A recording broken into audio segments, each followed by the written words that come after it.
Praise the Lord, God's morning again. एक और सुबह है जो प्रभु ने दिया। दिल की गहराई से धन्यवाद करते हुए आगे बढ़िए। रोज बरोज हम बहुत सारी चीज़ों को हमारी ज़िंदगी में देखते हैं, पर क्या करना चाहिए? कई बार लगता है कि बस ऐसा ही चलेगा या फिर कुछ और वैसा, या क्या करें क्या नहीं करें।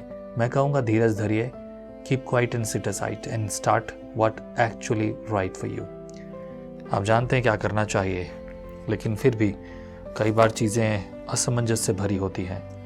और अगर ऐसा है तो कीप क्वाइट, सिट ए साइट, शांत हो जाइए, एक जगह बैठ जाइए और बैठकर प्रार्थना कीजिए और उस काम को छोड़ दीजिए। प्रभु बताएगा कि क्या करना है। हो सकता है मुश्किल लगे। सुलेमान को परमेश्वर का दर्शन, 9 अध्याय पढ़ेंगे आज हम। राजभवन तैयार हो गया है, बहुत सारी चीज़ें हो गई, यहोवा का भवन तैयार हो गया है। ओके, 9 अध्याय में लिखा है, जब सुलेमान यहोवा के भवन और राजभवन को बना चुका और जो कुछ उसने करना चाहा था उसे कर चुका, तब यहोवा ने जैसे गिबोन में उसको दर्शन दिया था वैसे ही दूसरी बार भी उसे दर्शन दिया। यहोवा ने उससे कहा, जो प्रार्थना गिड़गिड़ाहट के साथ तूने मुझसे की है उसको मैंने सुना है। यह जो भवन तूने बनाया है उसमें मैंने अपना नाम सदा के लिए रखकर उसे पवित्र किया है, और मेरी आंखें और मेरा मन नित्य वही रहेंगे। और यदि तू अपने पिता दाऊद के समान मन की खराई और सिधाई से अपने को मेरे सामने जानकर चलता रहे और मेरी सब आज्ञाओं के अनुसार किया करे और मेरी विधियों और नियमों को मानता रहे, तो मैं तेरा राज्य इज़राइल के ऊपर सदा के लिए स्थिर करूंगा, जैसे कि मैंने तेरे पिता दाऊद के वचन दिया था। तेरे कुल में इज़राइल की गद्दी पर विराजने वाले सदा बने रहेंगे। परंतु यदि तुम लोग या तेरे वंश के लोग मेरे पीछे चलना छोड़ दें और मेरी उन आज्ञाओं और विधियों को जो मैंने तुमको दी है न माने और जाकर पराये देवताओं की उपासना करें और उन्हें दंडवत करने लगें, तो मैं इज़राइल को इस देश में से जो मैंने उनको दिया है काट डालूंगा और इस भवन को जो मैंने अपने नाम के लिए पवित्र किया है अपनी दृष्टि से उतार दूंगा।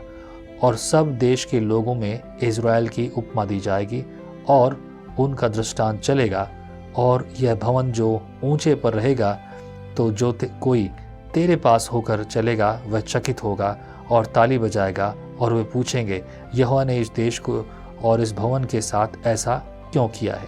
तब लोग कहेंगे, उन्होंने अपने परमेश्वर यहोवा को जो उनके पुरखाओं को मिस्र देश से निकाल लाया था तज कर पराये देवताओं को पकड़ लिया और उनको दंडवत की और उनकी उपासना की। इस कारण यहोवा ने यह विपत्ति उन पर डाल दी। आशीष और श्राप दोनों ही, दूसरे शब्दों में कहूं तो ये प्रेरणा भी थी और चेतावनी भी थी, दोनों ही बातें। जब पहली बार प्रभु यहोवा ने राजा सुलेमान से बात की, तब उससे कहा कि मैं तुझे वो बुद्धि और ज्ञान दूंगा जिसकी तूने लालसा की है, जैसे तू असल में समझता नहीं। और यहाँ पर अब परमेश्वर ने कहा है कि देख, सब कुछ तो पूरा हो गया, जो तू चाहता था, तेरे मनोरथ पूरे हो गए हैं, लेकिन अब तेरी इच्छा जो पूरी हुई, तो अब अगर तू वैसी आज्ञा मानता रहेगा तो तेरे लिए अपार और हमेशा के लिए सब चीज़ें कन्फर्म है। लेकिन अगर तूने या तेरे वंश ने कुछ गलती की है और ऐसे ऐसे काम किए जो मेरी इच्छा के विरुद्ध हैं, तो फिर सोचो क्या होगा। काट डालूंगा, निकाल दूंगा और जो है सब कुछ बर्बाद हो जाएगा। लोग हंसेंगे और पूछेंगे, परमेश्वर यहोवा ने इनके साथ ऐसा क्यों किया? तो जवाब देना होगा तुम्हें। ये तब भी था और आज भी है। इज़राइल हमारे लिए आनंद का कारण ठहरता है और हम उसकी उपमा देते हैं कि इज़राइल ने किस प्रकार से परमेश्वर के साथ अनुग्रह और दया पाते हुए आशीष पाई परमेश्वर से। फिर भी हम ये बात भी कहते हैं कि इज़राइल ने परमेश्वर का दंड भी भोगा, क्योंकि उन्होंने परमेश्वर को छोड़ दिया, तिरस्कार किया। फैसला आज भी हमारे हाथ में। जितने लोग यहोवा के पास आते हैं उनकी बात कुछ और। रिसेंटली एक वीडियो वायरल हुआ अभी, और एक भाई कहता है कि ये वर्ल्ड बुक फेयर में नया नियम बांटा जा रहा था, तो कुछ लोगों ने हल्ला मचा दिया। सच में ये कहा जाता है कि हिंदू धर्म खतरे में है। भाई, धर्म अगर कैसे खतरे में हो सकता है? कोई भी धर्म खतरे में नहीं हो सकता। लोगों ने सदियों तक कोशिश की कि क्रिश्चियनिटी को ख़त्म कर दें। शुरुआत तो रोम से ही हुई थी, राइट? रोम से हुई थी, ख़ासतौर से मैं कहूँ यहूदियों से ही शुरुआत हुई थी। सीधे शब्दों में सबसे पहले क्रिश्चियनिटी को ख़त्म करने की शुरुआत यहूदियों से हुई थी। यहूदी क्रिश्चियन नहीं है, लेकिन क्रिश्चियन वो हैं जिनमें क्राइस्ट रहता है, जिनमें मसीह रहता है। हम मसीही लोग हैं, हमारे जीवन में मसीह रहता है। तो अब मसीहत को ख़त्म करने की शुरुआत किसने की थी? यहूदियों ने शुरू की थी, और यहूदियों ने जाकर रोमियों को भी उकसाया, और रोमियों ने आकर फिर जो है पार्ट भी लिया, काम भी किया और विरोध भी किया। कहानी ढेर सारी आप सुन रहे हैं, आप सुनते रहेंगे। आने वाले दिनों में कुछ नए एपिसोड्स में भी इसके बारे में डिटेल से बात होंगी। लेकिन आज के समय को अगर आप देखते जाएं तो ये तब भी था और आज भी है। चुनाव आपका है कि या तो परमेश्वर की आज्ञा मानिए या तिरस्कार कीजिए, और दोनों के परिणाम हैं। जो आज्ञा मानेंगे उनके लिए सदा के लिए स्थिरता है, और जो तिरस्कार करेंगे उनके जीवन में विपत्तियां आएंगी। कई बार आप कहते हैं कि विपत्ति हमारे जीवन में आ रही है, हमने कुछ नहीं किया, प्रभु यहोवा क्या है? 2 ही कारण हो सकते हैं विपत्ति आने के, बल्कि 3 कारण। पहला कारण, परमेश्वर शायद कुछ सिखा रहा है। दूसरा कारण जो सबसे ज्यादा होता है वो ये कि आपने ऐसा किया है जो यहोवा की दृष्टि में बुरा है। तीसरा कारण जो मैं ये कहता हूं, मैं कहता हूं कि तीसरा कारण इसलिए है कि मनुष्य अपनी अभिलाषाओं में पड़कर जिन कामों को करता है उसका परिणाम वो भुगत रहा है। असल में ना तो ये जो है ना परमेश्वर की इच्छा रही ना कुछ और, लेकिन ये तो ऐसा है जो आप अपनी गलतियों के कारण, अपने स्वभाव ही के कारण कुछ करते हैं। खैर 10 वचन से मैं पढ़ता हूँ। यहाँ लिखा है, सुलेमान को यहोवा के भवन और राजभवन दोनों के बनाने में 20 वर्ष लग गए। तब सुलेमान ने सोर के राजा हीराम को, जिसने उसकी सामने देवदारू और सनोवर की लकड़ी और सोना दिया था, गलील देश में 20 नगर दिए। जब हीराम ने सोर में से जाकर उन नगरों को देखा जो सुलेमान ने उसको दिए थे, तब वे उसको अच्छे न लगे। तब उसने कहा, हे मेरे भाई, ये कैसे नगर तूने मुझे दिए हैं? उनका नाम कबूल देश रखा, और यही नाम आज के दिन तक पड़ा। फिर हीराम ने राजा के पास 120 किक्कार सोना भेजा था। हीराम ने जो है राजा सुलेमान के पास 120 किक्कार जो कि लगभग जो है 4.5 टन सोना जो है हीराम के पास भेजा गया। ओके, उसके बाद 15 पद में लिखा है, जब राजा सुलेमान ने लोगों को जो बेगारी में रखा, इसका प्रयोजन यह था कि यहोवा का और अपना भवन बनाए, और मिल्लो और यरूशलेम की शहरपनाह और हासोर, मिग्दो और गेजेर नगरों को दृढ़ करे। गेजेर पर मिस्र के राजा फिरौन ने चढ़ाई करके उसे ले लिया था और आग लगाकर फूंक दिया, और उस नगर में रहने वाले कनानियों को मार डाला, और उसे अपनी बेटी सुलेमान की रानी का निज भाग करके दिया था। अतः सुलेमान ने गेजेर और नीचे वाले बेथोरेन, बालात और तामार को, जो जंगल में है, दृढ़ किया। ये तो वो देश हैं। फिर सुलेमान के जितने भंडार वाले नगर थे और उनके रथों और सवारों के नगर, उनको वरन जो कुछ सुलेमान ने यरूशलेम, लबानोन और अपने राज्य के सब देशों में बनाना चाहा, उन सब को उसने दृढ़ किया।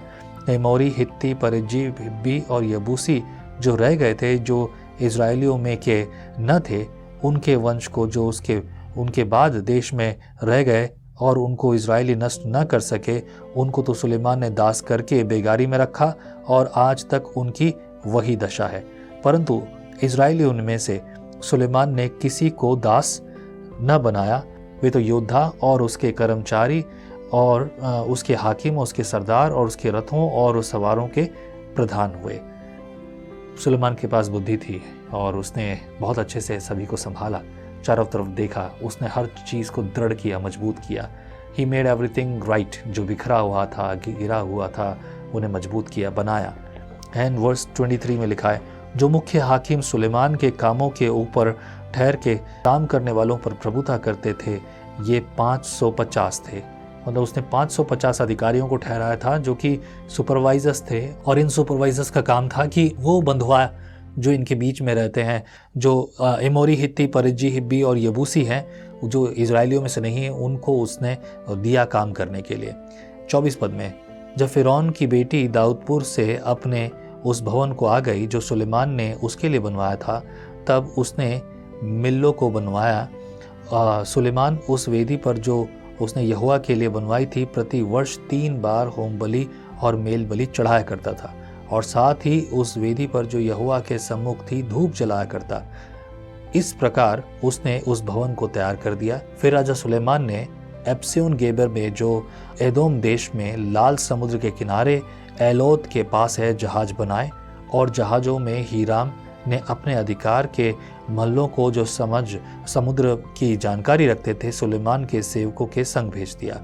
उन्होंने ओपीर को जाकर वहाँ से 420 किक्कार सोना राजा सुलेमान को लाकर दिया। He made everything perfect. लेकिन जो है हीराम एक संपत्ति को देकर खुश नहीं हुआ, उसको नगर दिए थे, बोले ये नगर तेरे। हीराम बोला ये मुझे पसंद नहीं आया भाई, मुझे नहीं चाहिए। And but of course he made another options for them. और हीराम भी खुश था, राजा सुलेमान भी खुश था। हीराम के बारे में ज़्यादा डिटेल नहीं है, हीराम ने क्या किया, क्यों किया, कैसे किया और हीराम के लिए क्या हुआ, डिटेल नहीं है। और भी बाइबल में हीराम शब्द और भी आए हैं, पर सवाल ये है कि देखिए उसने स्वभाव बहुत अच्छा निभाया। वो राजा सुलेमान का आदर करता, एक मित्र के भाव में भी, और एक राजा के सम्मान में वो हमेशा खड़ा रहता, साथ देता। आमीन। प्रभु बहुत आशीष करे। ये दिन, ये समय आपके लिए, आपके परिवार के लिए बड़ी सामर्थ का दिन हो। आमीन। Let's pray together. Father Lord, for your mercy and greatness, thank you all Lord. प्रभु तेरी महिमा, तेरी दया, आदर के लिए धन्यवाद। हमें और हमारे जीवन में प्रभु तेरी भलाई, तेरी कृपा, तेरी आशीष हो। प्रभु अपने लोगों को तू फलवंत बलवंत कर, इनकी जो ज़रूरत है, इनकी व्यवस्थाएं तेरे द्वारा चलें, तू पूरा कर प्रभु। तू अपने हाथ में इस्तेमाल कर और इनके जीवन में तेरी योजनाएं पूरी हों प्रभु। इस्तेमाल कर अपने राज्य के लिए। सारा आदर, सारी महिमा तुझे देते हैं। प्रार्थना प्रभु यीशु के नाम से मांगते हैं, आमीन। प्रभु बहुत आशीष करे। प्रभु की भलाई आप पर और आपके जीवन पे होती रहे। आगे बढ़ते जाइए, संगति करते जाइए। प्रभु की स्तुति हो। आमीन। जय मसीह की। परमेश्वर का वचन जीवन देने वाली रोटी है। आओ हम इस जीवन देने वाली रोटी का और मजा लें विजनरी टीवी पर। हम हमेशा सोचते हैं कि शायद मैं भी बाइबल कॉलेज जाकर बाइबल को अच्छे से सीखता, पर अब आपके लिए है visionary TV, deep Hindi Bible study के लिए।